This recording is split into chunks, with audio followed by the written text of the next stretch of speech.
রাসূলুল্লাহ সাল্লাল্লাহু আলাইহি সাল্লামের দাওয়াতে সর্বপ্রথম কে সাড়া দিয়েছিলেন? বলেন তো, কে সাড়া দিয়েছিলেন?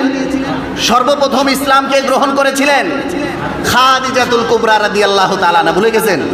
সর্বপ্রথম ইসলাম গ্রহণ করেছিলেন কে? খাদিজাতুল কুবরা রাদিয়াল্লাহু তাআলা আনহা। ইসলাম গ্রহণ করলেন, ঈমানের কালেমা পড়ে নিলেন। দিন যাচ্ছে, দিন যাচ্ছে, হযরতে আলী রাদিয়াল্লাহু তাআলা আনহু তিনিও নবীর সাথেই থাকতেন, নবী পরিবারেই থাকতেন। হযরতে আলী তিনি লক্ষ্য করলেন যে মুহাম্মদ সাল্লাল্লাহু আলাইহি সাল্লাম তিনি কি যেন এক ধরনের নতুন ইবাদত করে। কি করে? নতুন ইবাদত করে। তখন জিজ্ঞেস করলেন যে আপনি এটা কোন ধরনের ইবাদত করেন? এই ইবাদত তো আমি কখনো দেখি নাই, এই ইবাদত আমি তো কখনো দেখি নাই। রাসূল কারীম সাল্লাল্লাহু আলাইহি সাল্লাম তখন তাকে বললেন, হে আলী, এমন জিনিসের ইবাদত কেন করো যে জিনিস নিজেই নিজের সাহায্য করতে পারে না? যে নিজেই নিজের সাহায্য করতে পারে না, সে কিভাবে তোমার সাহায্য করবে?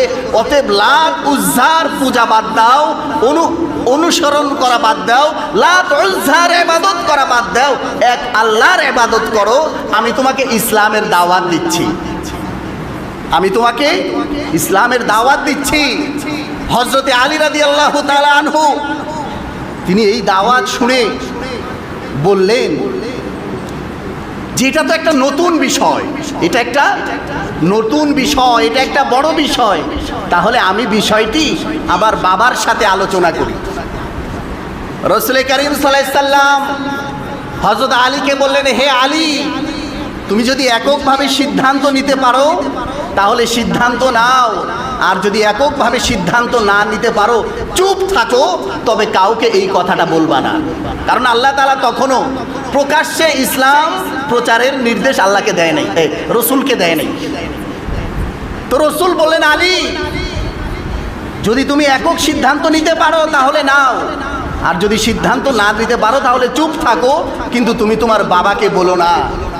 হযরতে আলী চুপ হয়ে গেলেন।